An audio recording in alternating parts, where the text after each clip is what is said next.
Hey guys, Infidel1258 here. Today I want to do a video where I check in with the comment section. If you're new to my channel, I do this regularly. I check in for your comments, your questions, your queries, your critiques.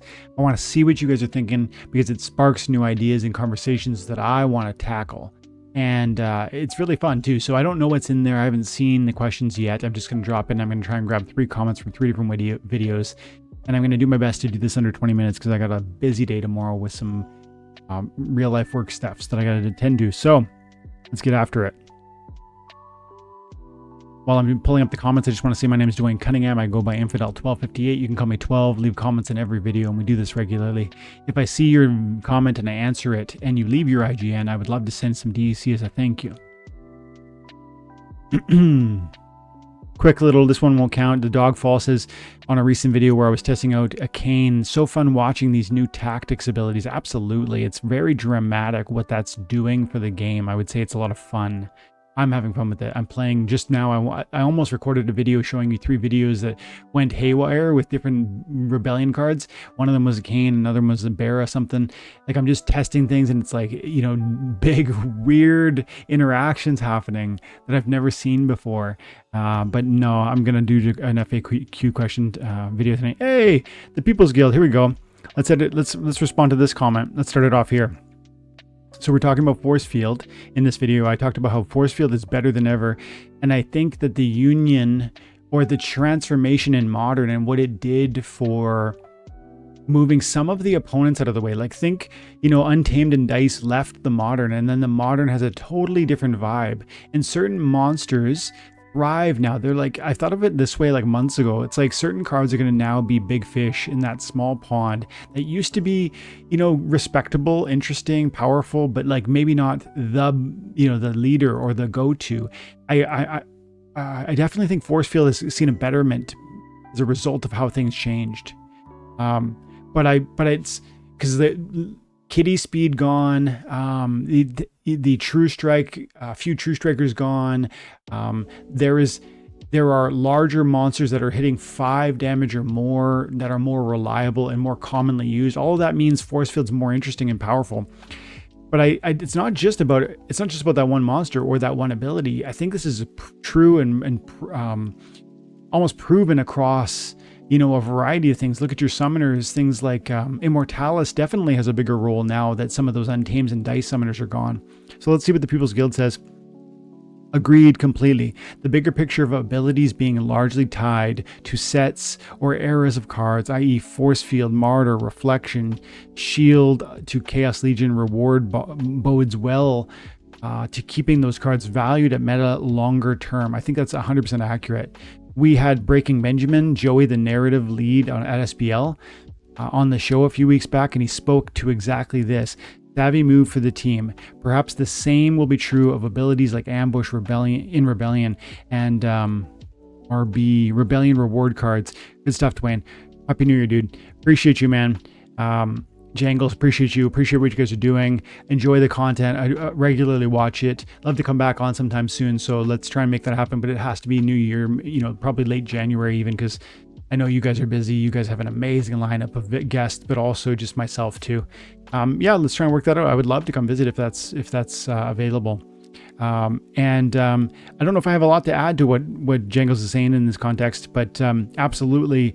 It is great to imagine that the team is thinking through how certain abilities or certain eras of cards are going to reflect one style, and then there'll be a new style. It's like, it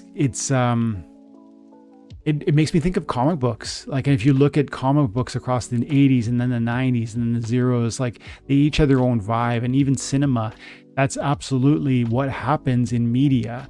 The creators have a feeling, have a desire to express one thing for a season, and then they go follow another I don't know, flavor or interest, or right, like it's like a chain of thought.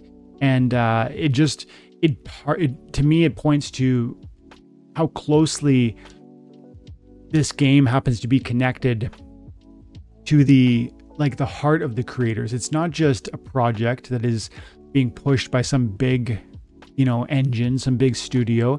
It's people that touch this thing. Like I don't know, Joey, Breaking Benjamin, But you know, I've seen that People's Guild, and by the way, follow them, guys. They have all kinds of Splinterlands, you know, content creators as well as Splinterlands team members come out and tackle this and have conversations about this game. That tells you that there's passion there. It's not just a project, it's a passion. And for them to care about stuff like that, to me, is really awesome. It points to something sustainable for the long term of this game. I'm excited about that. I love the passion on the team. I see it when I listen to Nate. I hear it when I listen to Matt and everybody else, if I'm being entirely honest. So that's amazing.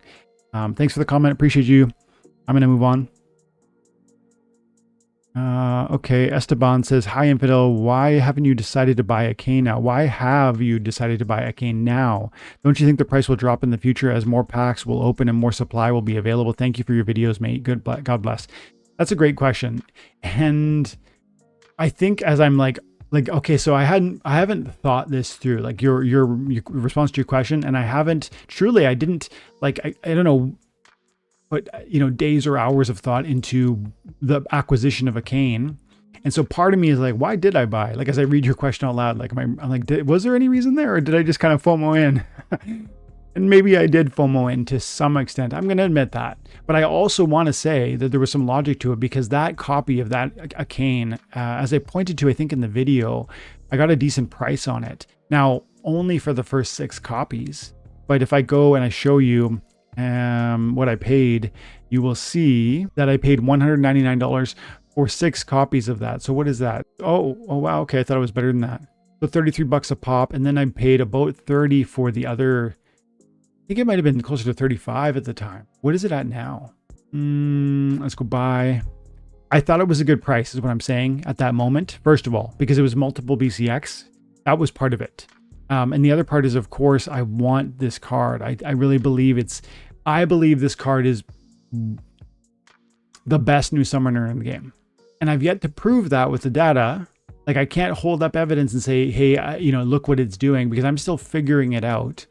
But I feel convinced, and I've told you before on the channel, that there's times when you think you understand where the meta is going and you act on that presumption, and you could be wrong. I might be wrong, but I'm convinced enough that I wanted to act on it. I don't want to be missing this card. I don't want to see the price double or triple, because I think it could.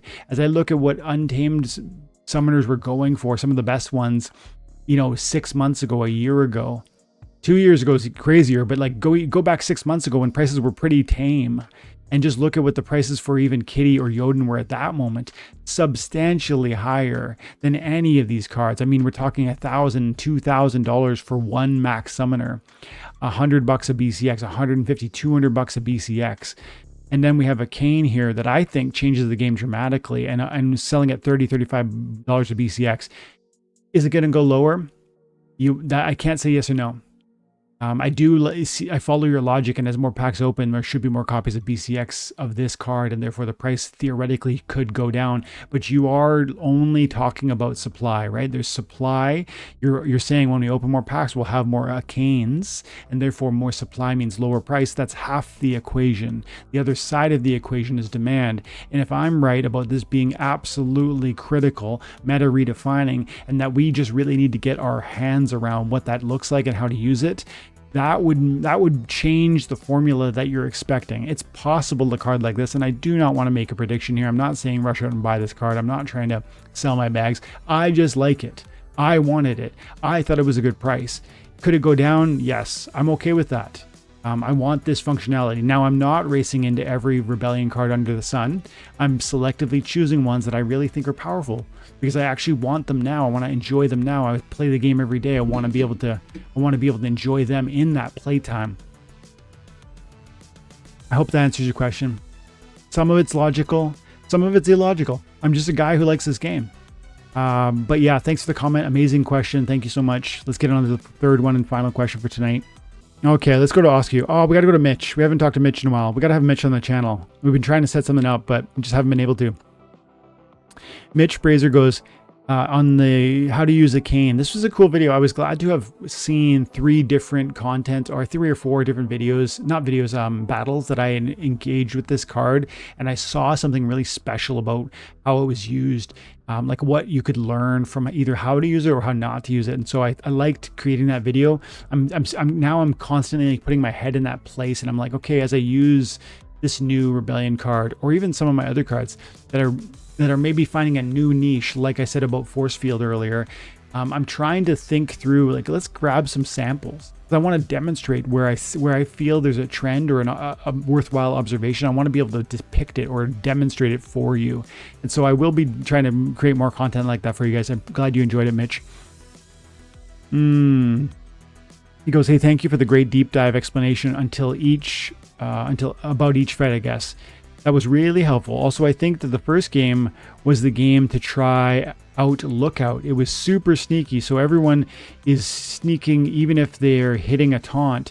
I like adding the shield on a shield almost, since they had a low attack. So he's talking about utilizing, so as Akane has the opportunity to drop 2 ambushes, which is an offensive play, or 1 lookout, which is a defensive play. He's saying I could have won, I did lose if I utilized my lookout.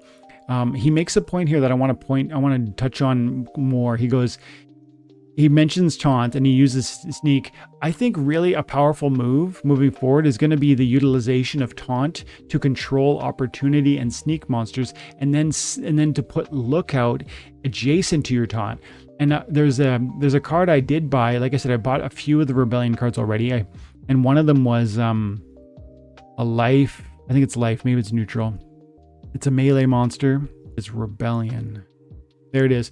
I bought a full max level palace because, first of all, it's got decent stats, like high hit points, reasonable speed. You know, it's okay. It's a slowish. Like 3 is like on the slow side, but 5 is a big hit point. If my opponent doesn't have a force field, that's going to slap. And then the reach position makes this all the more resilient. So 10 hit points, 1 shield. It's pretty resilient. Plus it's safe in that second spot. I like that card a lot. And neutral, flexibility there, right? And the reason I bring it up in the context of the conversation that Mitch was just raising is that he talked about using a taunt to control the sneaks and the opportunities, and then using a lookout to mitigate the incoming damage from that. And absolutely, this is a partner that I see being utilized with Bera. Bera is the card that the other. I think it's I don't know how to describe it. It's a main tank on the white team. Go to buy Rebellion. I think you guys probably know, but I want to show it for like cohesion's sake within the conversation. So there's Bera, and Bera has shield, and then Bera has huge hit points, and Bera has taunt, and then add to that a lookout directly beside it, and you're creating space for her to breathe. She already reduces damage by shield, but then she reduces again because lookout's present. And so I think you don't need to use, for instance, like an Akane to drop a lookout.